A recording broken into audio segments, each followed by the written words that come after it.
인류가 지구 밖에서 영구적으로 살아갈 수 있는 새로운 터전을 건설한다는 상상을 해보셨나요? 이건 더 이상 공상과학 영화 속 이야기가 아닙니다. 미국, 일본, 유럽을 포함한 전 세계 우주기관들과 수많은 민간 기업들이 힘을 합쳐 달 표면에 인류 최초의 우주도시를 건설하려고 하고 있거든요.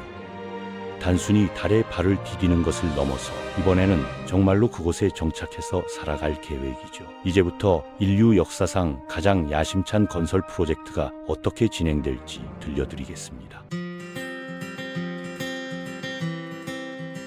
1960년대 아폴로 계획 당시와는 완전히 다른 접근 방식이 필요한 상황입니다. 그때는 달 표면에 몇 시간에서 며칠 정도 머물다가 돌아오는 것이 전부였거든요. 하지만 이번에는 몇 주, 몇 달, 심지어 몇 년 동안 달에서 생활하면서 완전한 기지를 건설해야 하는 겁니다. 더 놀라운 것은 이 모든 계획이 단순한 꿈이 아니라 실제로 진행 중이라는 점이죠. NASA의 아르테미스 계획을 중심으로 각국의 우주기관들이 구체적인 기술을 개발하고 있으며 2026년까지 유인달 착륙을 목표로 하고 있습니다. 가장 먼저 해결해야 할 문제는 달 기지를 어디에 건설할 것인가 하는 것입니다. 예전 아폴로 미션들은 모두 달의 적도 부근 평평한 지역에 착륙했었거든요. 그곳은 안전하고 지구와의 통신도 쉬웠으니까요. 그런데 이번에는 완전히 다른 곳을 목표로 하고 있습니다. 바로 달의 남극 지역이죠. 이 지역은 험준한 산맥과 깊은 분화구들로 이루어져 있어서 착륙하기도 어렵고 위험하기까지 합니다. 그럼에도 불구하고 남극을 선택한 중요한 이유가 있어요. 이곳의 일부 분화구들은 수십억 년 동안 햇빛이 전혀 들지 않는 영구 우명 지역이거든요. 과학자들은 이런 곳에 물의 얼음이 대량으로 저장되어 있을 것으로 추정하고 있습니다. 물은 우리가 마시는 것은 물론이고 산소와 수소로 분해해서 연료로도 사용할 수 있는 가장 중요한 자원이죠. NASA는 현재 13곳의 잠재적 착륙 지점을 선정해 놓았습니다. 모두 분화구 가장자리나 낮은 산봉우리 같은 곳들인데 이런 위치는 햇빛을 받으면서도 얼음이 있는 음영 지역에 접근할 수 있는 최적의 조건을 제공합니다. 문제는 이런 곳에서 장기간 거주하려면 지금까지 상상해 본 적 없는 수준의 인프라가 필요하다는 점입니다. 지구에서 도시를 건설할 때 필요한 모든 것들을 가장 혹독한 환경에서 만들어내야 하거든요. 그럼 어디부터 시작해야 할까요? 놀랍게도 가장 기본적인 것부터 시작해야 합니다. 바로 도로를 만드는 일이죠. 달 표면은 레골리스라고 불리는 극도로 미세한 먼지로 덮여 있습니다. 이 먼지는 수백만 년 동안 운석 충돌로 생긴 것으로 각각의 입자가 깨진 유리처럼 날카롭고 거칠거든요. 아폴로 우주 비행사들의 증언에 따르면 이 먼지가 우주복을 찢고 헬멧 유리에 스크래치를 내기도 했다고 합니다. 더 심각한 문제는 이 먼지가 정전기로 인해 모든 것에 달라붙는다는 점이에요. 우주선이나 장비에 먼지가 쌓이면 과열의 원인이 되기도 하죠. 실제로 아폴로 12호가 착륙할 때 180m 떨어진 곳에 있던 서베이어 3호 탐사선이 착륙선 엔진이 일으킨 먼지 바람에 완전히 덮여버린 사례가 있었습니다. 그러니까 사람들이 계속 착륙하고 이륙하며 차량을 운전하고 걸어 다닐 달 기지를 만들려면 먼지 문제부터 해결해야 하는 겁니다. 즉 베이스 캠프 주변에 단단한 표면의 도로와 착륙장을 만들어야 한다는 뜻이죠. 단기적으로는 미군이 사막 지역에서 사용하는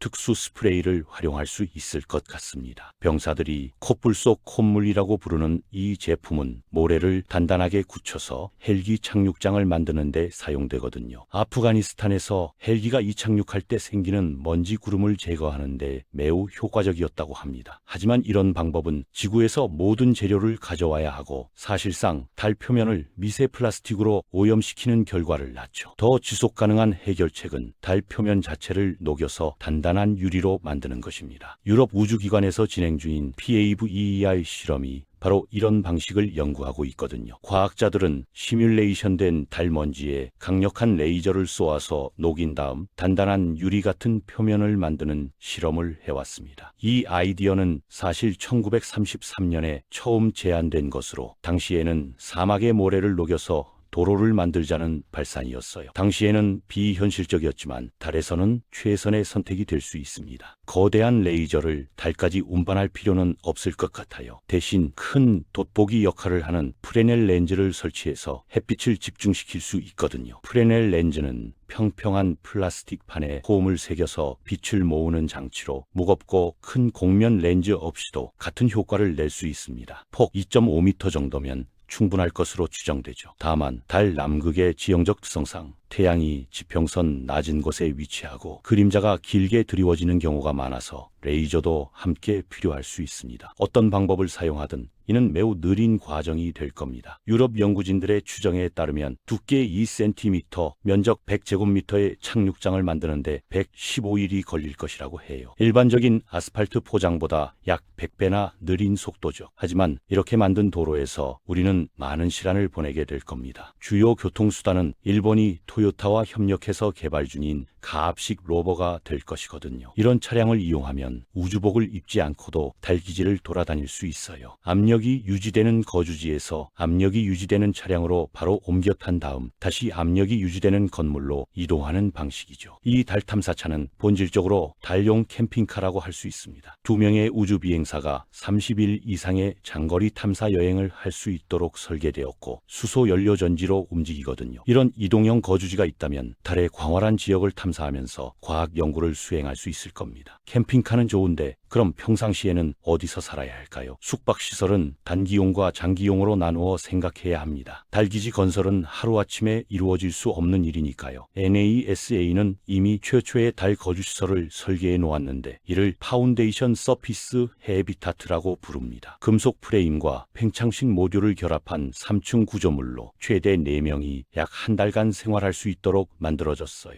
보통은 2명이 기지에 머물고 나머지 2명은 가압 차량을 타고 탐사 활동을 하게 됩니다. 1층은 직경 4m의 금속 구조물로 에어록과 우주복 보관소가 있습니다. 달에서 채취한 샘플을 분석하는 지질학 실험실도 이곳에 위치하죠. 우주 비행사들은 사다리를 타고 2층으로 올라갈 수 있는데 여기는 직경 6.5m까지 확장되는 팽창식 모듈입니다. 위생시설과 운동장비 그리고 달 환경이 생물체에 미치는 영향을 연구하는 생물학 실험실이 있어요. 3층은 승무원들의 주요 생활 공간으로 침실과 의료시설, 주방, 컴퓨터 작업 공간이 마련되어 있습니다. 또한 우주 비행사들 자신이 실험 대상이 되어 달에서의 장기 거주가 인체에 미치는 영향을 연구하는 인간 연구실도 있죠. 이런 기초 시설을 통과할 수 있다면 그 다음에는 진짜 영구적인 구조물을 건설해야 합니다. 연구 거주 시설에는 일정 수준의 보호와 보안이 필요합니다. 위험한 우주 방사선으로부터 보호받아야 하고 달의 낮과 밤 사이에 극심한 온도 변화를 견뎌내야 하죠. 또한 운석 충돌로부터도 안전해야 합니다. 이를 위해 우리는 인류 건축의 가장 기본으로 돌아가게 될 것 같아요. 바로 벽돌로 집을 짓는 것이죠. 과학자들이 달 표면을 녹여서 유리 도로를 만들 수 있다고 생각하는 것처럼 달 먼지를 구워서 건축용 벽돌을 만드는 것도 가능하다고 여겨집니다. 아이디어는 팽창식 거주 공간이나 견고한 금속 구조물을 그대로 사용하면서 그 주위를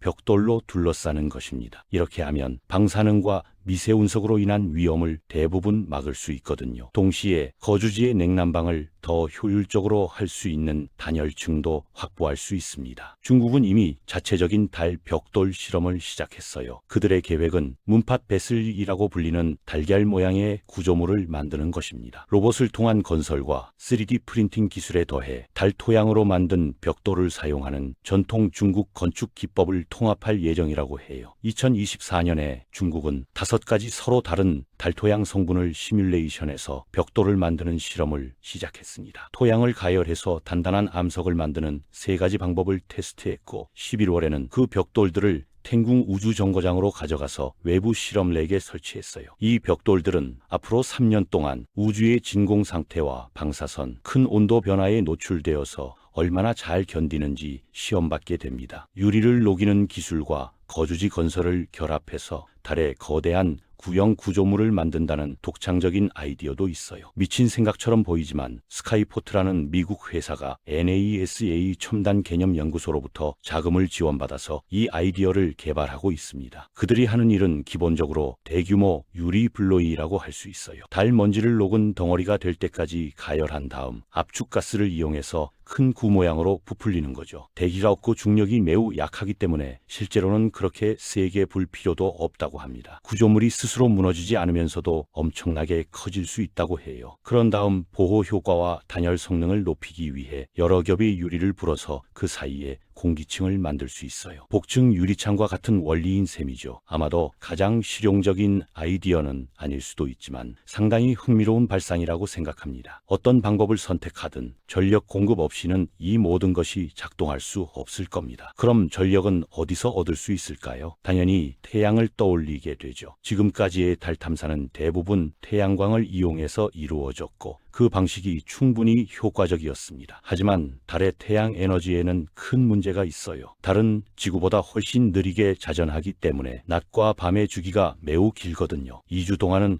햇빛이 내리쬐고 2주 동안은 완전히 어둠에 잠깁니다. 인간 탐사에서는 이런 문제가 전혀 없었어요. 사람들이 달에 머문 시간이 최대 3, 4일 정도에 불과했으니까요. 하지만 태양광으로 작동하는 무인 착륙선이나 로버를 보내면 14일 동안만 작동할 수 있습니다. 그 다음 14일 동안은 얼어붙은 채로 보관되어야 하죠. 그리고 대부분은 햇빛이 다시 돌아와도 더 이상 켜지지 않거든요. 설령 다시 작동한다 해도 해가 지기 전처럼 제대로 작동하지는 않습니다. 이제 아르테미스가 착륙할 가능성이 있는 13곳을 표시한 지도를 다시 살펴보세요. 저 모든 그림자들을 보시겠나요? 그 지역 대부분이 영구적으로 그늘에 있어요. 햇빛이 전혀 들지 않는 곳들이죠. 그런데 바로 그곳이 우리가 달 도시를 유지하는 데 필요한 물의 얼음을 가장 확실하게 찾을 수 있는 장소라는 겁니다. 그러니까 답은 원자력을 사용하는 것입니다. 우주에서의 핵 에너지는 전혀 새로운 개념이 아닙니다. 중국은 몇 년째 달 뒷면에서 방사성 동위원소 전지로 작동하는 탐사선을 운용하고 있거든요. NASA도 10년 넘게 화성에서 핵 동력 로버를 사용해 왔습니다. 1970년대의 보이저 탐사선들도 핵 추진이었어요. 하지만 모두 매우 소규모 작전이었습니다. 이런 발전기들은 자연적으로 붕괴하는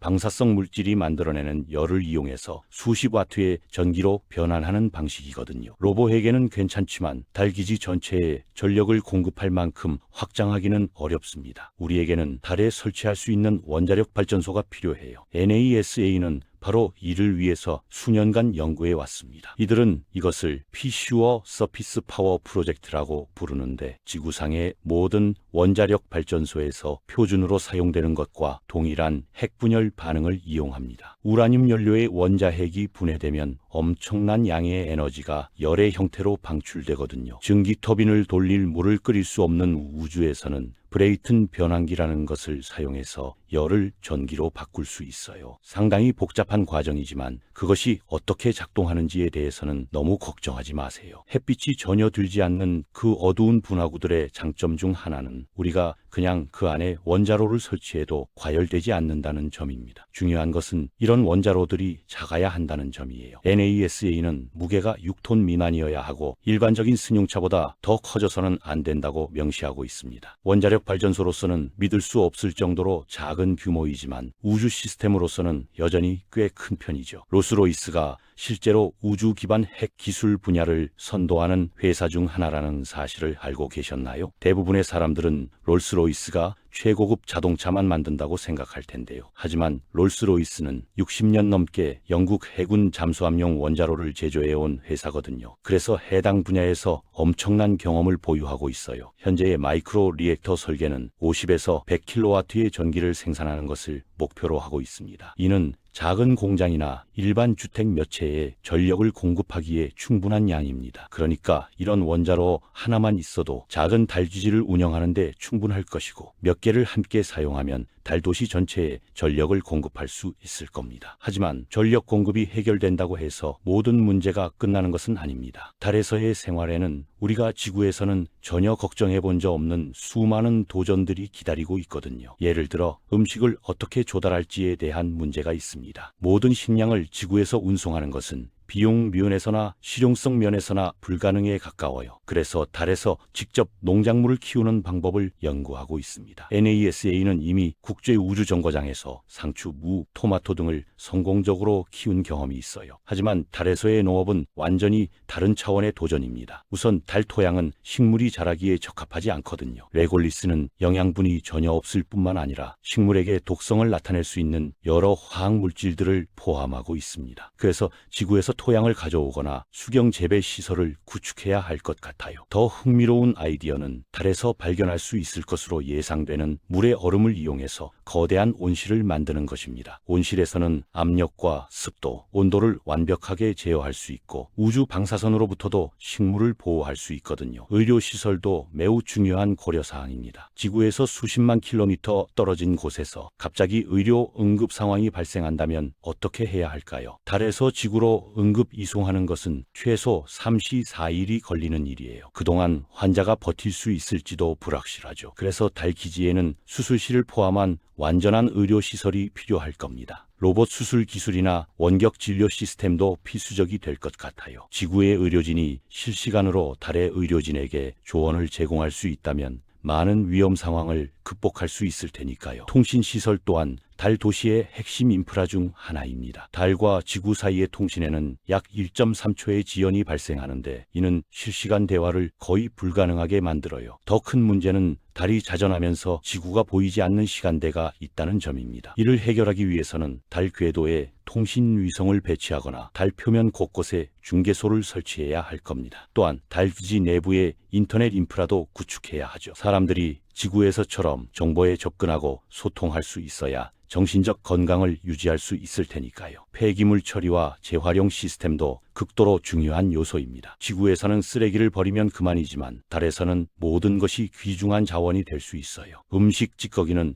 퇴비로 만들어 농업에 활용할 수 있고 플라스틱 폐기물은 3D 프린팅의 원료가 될 수 있습니다. 심지어 인간의 배설물조차 처리해서 비료로 만들거나 연료 생산에 활용할 수 있거든요. 우주 정거장에서는 이미 소변을 정화해서 식수로 재활용하는 기술이 사용되고 있어요. 이런 기술들을 더욱 발전시켜서 달에서는 거의 100%에 가까운 재활용률을 달성해야 할 겁니다. 그래야만 지구로부터의 공급에 대한 의존도를 최소화할 수 있으니까요. 교육과 연구시설도 빼놓을 수 없는 요소입니다. 달 도시라 단순히 생존을 위한 전초기지가 아니라 진정한 정착지가 되려면 사람들이 그곳에서 배우고 성장하고 새로운 지식을 창조할 수 있어야 해요. 달의 독특한 환경은 지구에서는 불가능한 많은 과학 실험들을 가능하게 할 겁니다. 낮은 중력과 진공 환경은 새로운 재료 과학 연구의 기회를 제공하고 달 뒷면에서는 지구의 전파 간섭 없이 깊은 우주를 관측할 수 있어요. 또한 달에서 태어나고 자란 아이들은 어떻게 될까요? 이는 아직 아무도 모르는 미지의 영역입니다. 낮은 중력이 인간의 성장과 발달에 어떤 영향을 미칠지, 그들이 지구로 돌아갈 수 있을지도 알 수 없거든요. 이런 모든 도전들을 극복해 나가면서 우리는 서서히 달에서의 진정한 문명을 건설해 나갈 수 있을 겁니다. 처음에는 몇 명의 연구원들로 시작했던 작은 기지가 점차 확장되어서 수십 명, 수백 명이 거주하는 도시로 성장할 것이에요. 그리고 언젠가는 달에서 태어난 사람들이 다시 우주로 나아가서 화성이나 소행성대 혹은 목성의 위성들을 향해 새로운 모험을 시작할 날이 올 것입니다. 이것이야말로 인류가 아무도 가보지 않은 곳으로 대담하게 나아가는 첫 걸음이 될 것입니다. 달에서의 성공은 화성, 그리고 그 너머의 세계로 향하는 발판이 될 테니까요. 우리는 지금 인류 역사상 가장 흥미진진한 모험의 시작점에 서 있는 겁니다.